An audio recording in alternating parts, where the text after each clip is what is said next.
करेंगे तो कोई आगे नहीं पाएगा, ना मैं बढ़ पाऊंगा ना कोई दूसरा बढ़ पाएगा। तो हम लोग को एक दूसरे का सहयोग करना है, सहयोग से ही सब बढ़ेंगे, हम भी बढ़ेंगे आप भी बढ़ेंगे, ये निश्चित होगा। और कुछ चीजें मैं अभी थोड़ी महत्वपूर्ण चीजें बताना चाह रहा था, तो वो मैं आपको बता दूं। तो सबसे पहले तो इस महीने में 27 अप्रैल को हमारे समाज के महापुरुष हैं राजा सिंह बारी, उनका रायबरेली में किला है, रायबरेली में आज भी किला है। आप लोग कभी अगर आना चाहेंगे तो मैं कोशिश करूंगा कि आपको वहां ले चलूं। वो किला ऐसा है कि आगे आज से 3 साल पहले बना हुआ था, उस किले को आप ऐसे छू के देख सकते हैं, ऐसे छू के देख सकते, भले वो चाहे आज खंडहर हो गया, लेकिन वो किला वास्तविक में बना है, वो अपने समाज की धरोहर है, अपने महापुरुष की धरोहर है। तो मेरा निवेदन है कि कभी अगर आप लोग का ऐसा बनता है, लोगों का मुख्य लोग जो आके देखना चाहते हैं वो आगे उसको देखें, अपने समाज की धरोहर को पहचानें। उसको जब आप देखेंगे, उसको समझेंगे, वहां के लोग बताएंगे कि राजा सिंह जी बारी क्या थे।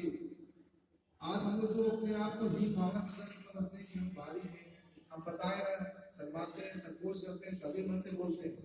तो जब आप उनके बारे में जान जाएंगे, रूपा जी के बारे में तो सब जानते हैं, हमारे बड़े बुजुर्ग बैठे हैं सब जानते हैं, लेकिन सिंधी सिंह जी का इतिहास जो था वो भी सबके सामने नहीं आ पाया है।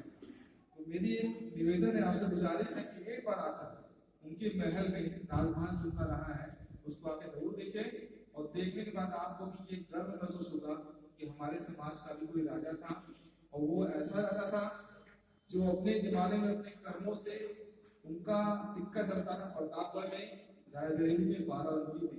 ये 3 जिले के मालिक थे, 3 जिले में उनकी आज्ञा के बिना एक पत्ता भी नहीं पाता था। इन 3 जिलों में उनकी आज्ञा के बिना एक पत्ता नहीं पाता था, और इनका इतिहास इतना गौरवमय है, इतना बेतापूर्ण है कि अगर आप जानेंगे तो अपने आप को कभी भी शर्म नहीं करेंगे, हमेशा गर्व से कहेंगे कि हम बारी हैं, हमेशा गर्व से कहेंगे कि हम बारी, कभी कोई संकोच नहीं करेगा, कोई शर्म नहीं करेगा। होता क्या है कि कुछ लोगों ने हमारे समाज के इतिहास को इतना लेवी गिरा के उतारा है, उस कारण से हम सबके मन में उनका एक भावना भरी हुई है कि हम एक जो है बारी बहुत कमजोर है, बहुत छोटी जात के हैं, ये बारिश क्या है लोग नहीं जानता है। लेकिन वहां पर जब आप जाएंगे, वहां के लोग बताएंगे तो आप जानेंगे कि हाँ बारी भी कोई चीज होती है। और वहां तो एक कहावत तो बोलते हैं कि बारी है सब पर भारी, बारी है सब पर भारी। जब तक वो सो रहा है, लेकिन जब वो जगेगा तो वो दूसरों को नहीं सो पाएगा, दूसरा भी कुछ सो नहीं पाएगा उसका।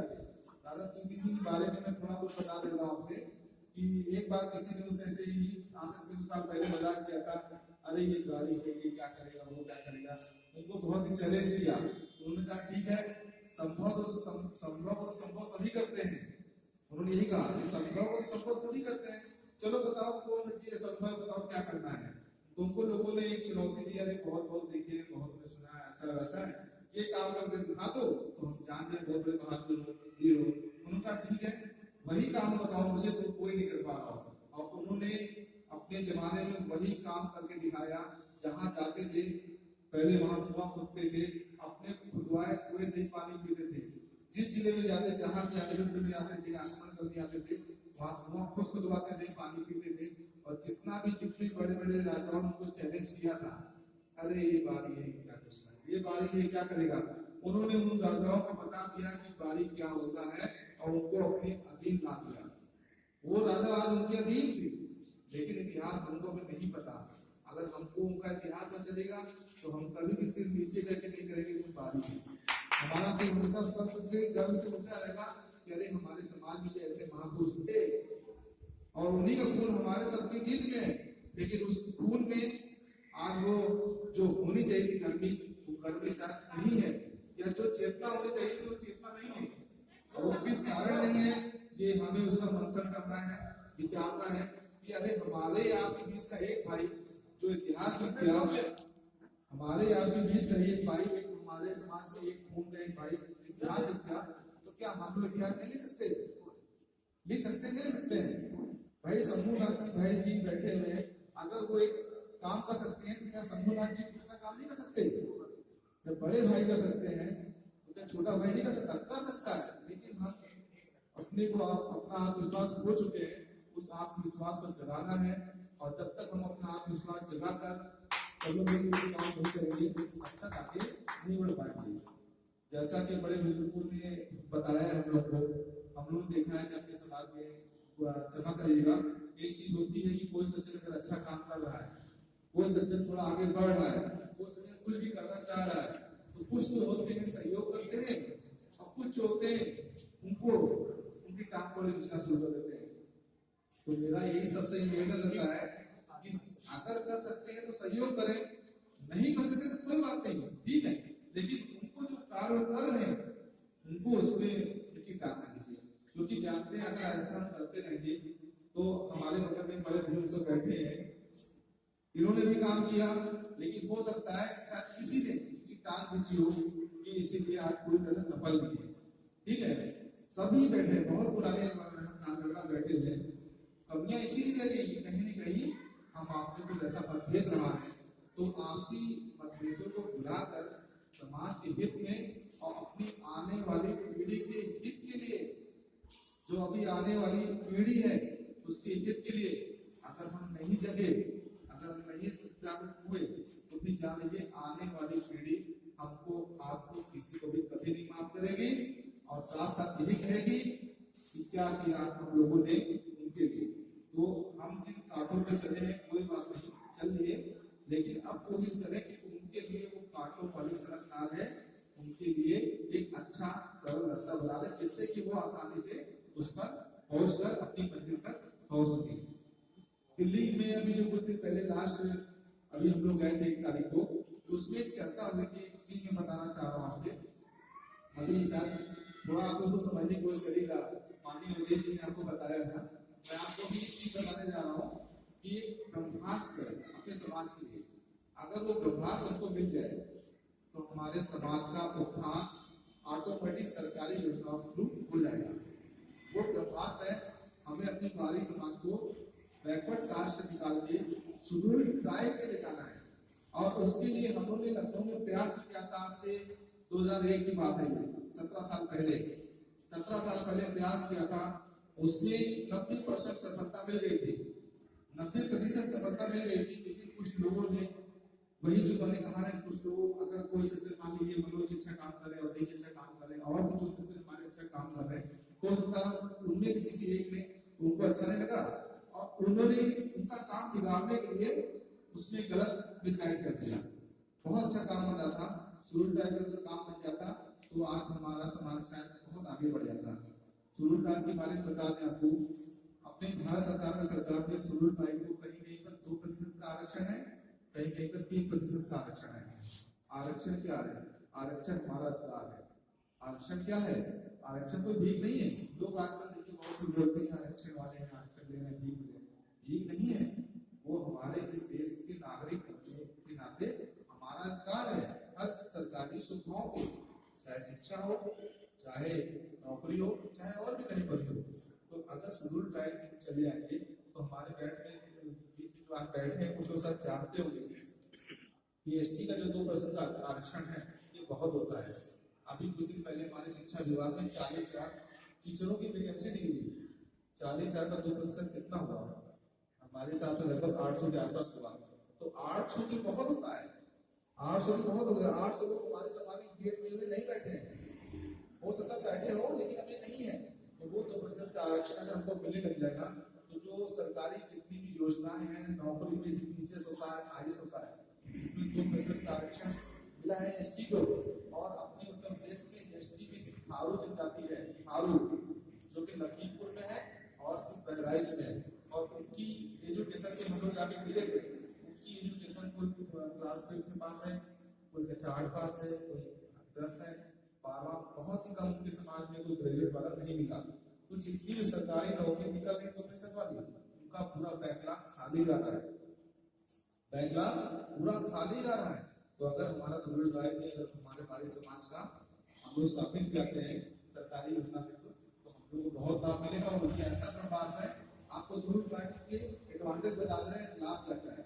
पहली बात तो हमारे बच्चों की फीस 0 हो जाएगी, चाहे वो बच्चा हमारा क्लास 1 में पढ़े, चाहे बीए करे, चाहे एमए करे, चाहे बीटेक करे, चाहे बीए करे, चाहे एमबीबीएस करे, कोई भी पढ़ाई कितनी भी महंगी हो, चाहे यहाँ करे चाहे विदेश में करे,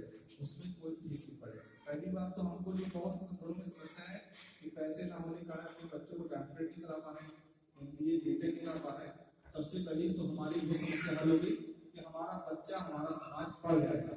सबसे पहली बात है पढ़ गया, जब पढ़ गया बच्चे हमारा समाज में पढ़ के आगे बढ़ गए तो भाई नौकरी पाएगा, तो नौकरी में बच्चा हमारा फार्म भरेगा तो फिर वो बच्चा ST का 2% का लाभ लेगा, फिर लेगा नौकरी में अपनी जगह बनाएगा। हर सरकारी नौकरी में चाहे PCS में हो, चाहे IAS में हो, चाहे बैंक में हो, चाहे कहीं पर भी हो, वो 2% बहुत होता है। उत्तर प्रदेश लेवल पे, नेशनल लेवल पे चीजें जो चीजें होती बहुत होती है, तो 2% का आरक्षण लेने के लिए हमको थोड़ा संघर्ष करना पड़ेगा। फिर से नया प्रत्यावर्तन जाएगा, जिले में हमारे जितने हमारे जिलाध्यक्ष हैं और उनकी सहयोगी टीम है वो भी DM को ज्ञापन देंगे। साथ ही साथ यहाँ से मुख्यमंत्री को ज्ञापन दिया जाएगा कि बाली समाज को इसी बैकवर्ड कास्ट निकालकर इसको पूरे टाइम में सम्मिलित किया जाएगा। जब ऐसा सर्वे में प्रयास होगा तो निश्चित तौर पर सफलता मिलेगी। अच्छा, ये एक हो गया। और दूसरा उद्देश्य ये चाह रहा था, जैसे इलाहाबाद में कई मोहल्ले हैं, तो मैं चाह रहा था कि इलाहाबाद में मोहल्ले का एक डायरेक्टरी बन जाए। डायरेक्टरी बनना बहुत जरूरी है, जैसे कि अल्लाहपुर डायरेक्टरी बन जाए, कटरा की डायरेक्टरी जितनी अपनी अल्लाहपुर में लिस्टिंग उनकी कंप्यूटर लिस्ट करवा दीजिए और लिस्ट करके उसको किताब में किताब छपवा दीजिए, प्रिंटेड किताब छपवा के उसको आपस में सबको बांट दीजिए। उस किताब का मूल्य 20 रुपए 30 रुपए जो भी रखना चाहे, जितनी लागत आ रही वो कर लें और एक पन्ने पर एक परिवार का पूरा हम आपको समूह जी को भेजेंगे, मनोज जी को भेजेंगे। एक बायोडाटा फॉर्म होता है, उसमें पूरे परिवार का विवरण होता है। सबसे पहले परिवार के मुखिया बड़े बुजुर्ग उनका नाम, उनके पुत्र का नाम, फिर उनकी वाइफ, उनके जितने बच्चे हैं सबका नाम, उम्र, शिक्षा सब आ जाएगा। पूरा बायोडाटा एक परिवार का एक फार्म होगा जो हमको हर घर में हमारे जो भी अध्यक्ष बनाए जाएंगे, प्रभारी बनाए जाएंगे, अल्लाहपुर का प्रभारी, कटरा प्रभारी, चौक का प्रभारी, उनकी जानकारी में जितने घर होंगे चौक में अल्लाहपुर वो जाके फार्म भरवाएंगे। फार्म भरवा के वो लाके जिलाध्यक्ष को देंगे, जिलाध्यक्ष उसको किताब खबर देंगे। उसके बाद किताब छप जाएगी तो उसको पाठ किया जाएगा। किताब के मुख्य पृष्ठ पे जो मेन पन्ना रहेगा उसमें राजा सीधी सिंह की फोटो या रूपा जी की फोटो या किसी भी महापुरुष की फोटो आप ऊपर रखना चाह रहे हैं, उसकी किताब की फोटो लगाएंगे। तो डायरेक्टरी वाला काम शुरू करने में बहुत आपको सहायता होगी। और दूसरा, जितने सरकारी विभागों हमारे समाज के लोग हैं उनकी भी लिस्टिंग करिए, कौन पुलिस विभाग में है, कौन अस्पताल में है और रेलवे में। उससे ये क्या होता है, कभी कभी जो कुछ चीजें हमारी समस्याएं होती हैं वो उनसे दूर हो जाएगी। बहुत से लोग काम यूनिवर्सिटी पढ़ता है तो हमारी वहाँ उद्देश्य जो ज्यादा सबको मदद होगी उद्देश्य करेंगे। तो डायरेक्टरी करना भी बहुत जरूरी है, हमने लखनऊ में किया था। अच्छा, इसके अलावा मैं एक पॉइंट और बताना चाह रहा था आपसे कि हमने लखनऊ में एक उन्होंने योजना चलाई थी। पहले मैं लखनऊ में जिला अध्यक्ष था तो वहाँ हम एक योजना चलाते थे। जैसे हमारे कुछ समाज गरीब तबके हैं वो बिजनेस करना चाह रहे हैं, उनके पास पैसा मिलता था, पैसे की दिक्कत होती थी, वो सब कुछ है, पढ़े लिखे हैं, सब कुछ है, उनके पास दिमाग भी सब कुछ है, लेकिन बेचारे पैसे से मजबूर थे। तो हम लोगों ने लखनऊ में एक योजना चलाई थी। क्या थी कि उसमें योजना हम लोगों ने रखा था कि आपस में सहयोग करते थे। कैसे करते थे, जैसे हमारे बीच में राजीव जी बैठे हैं, राजीव जी ने कहा ठीक है चलिए आप योजना चला रहे हैं, मैं 5,000 रुपए दे रहा हूँ, दान दे रहा हूँ चाहे ऐसे ही लोन दे रहा हूँ। आपने कहा मैं 2,000 दे रहा हूँ, आपने सब मिलके ऐसे दिया पैसा। पता चला कि हमने यहीं बैठे बैठे इकट्ठा कर लिया 50,000 रुपया। वो लोन जिसको दे रहे लोन दे रहे, दाम नहीं दे रहे, दाम तो अलग बात होगी। हमने 50,000 रुपये इकट्ठा किया। हमने कहा चलो भैया को आज इस महीने एक रोजगार उपलब्ध करो, भैया किसमें रुचि हो। भैया ने कहा स्टेशनरी दुकान खोला जाते हैं, भैया को स्टेशनरी दुकान खुला दिया। इनका काम इस महीने शुरू हो गया। अप्रैल में हमने एक को रोजगार दिया, अगले महीने फिर हमने 1,000 रुपये इकट्ठा किए सबने, ठीक है, फिर दूसरे को रोजगार दिया। इनका रोजगार चलने के बाद इन्होंने हमको 5,000 वापस किया, फिर आए हमारे पास। ऐसे ये पैसा दे रहे हैं ऐसे लोन, लेकिन ब्याज नहीं रहेगा। 50,000 दिया है, ये 5,000 रुपये महीने किस्त बना दें, जो इनकी क्षमताओं की वापस करते रहेंगे, उसकी लिखापढ़ी रजिस्टर में होती रहेगी। तो इस तरह क्या होगा कि धीरे धीरे लोगों को जो रोजगार चाहिए रोजगार मिल जाएगा। इसी साथ हम लोग वहाँ पर लखनऊ में महिलाओं के लिए क्या किया था, जैसे महिलाएं हैं वो ब्यूटी पार्लर खोलना चाहती हैं, बुटीक खोलना चाहती हैं, कॉस्मेटिक दुकान खोलना चाहती हैं, नहीं पैसे, ठीक है, हम लोग इसमें क्या कहते हैं महिलाओं में ही स्वयं सहायता समूह बना दिया, महिलाओं में ही बना दिया।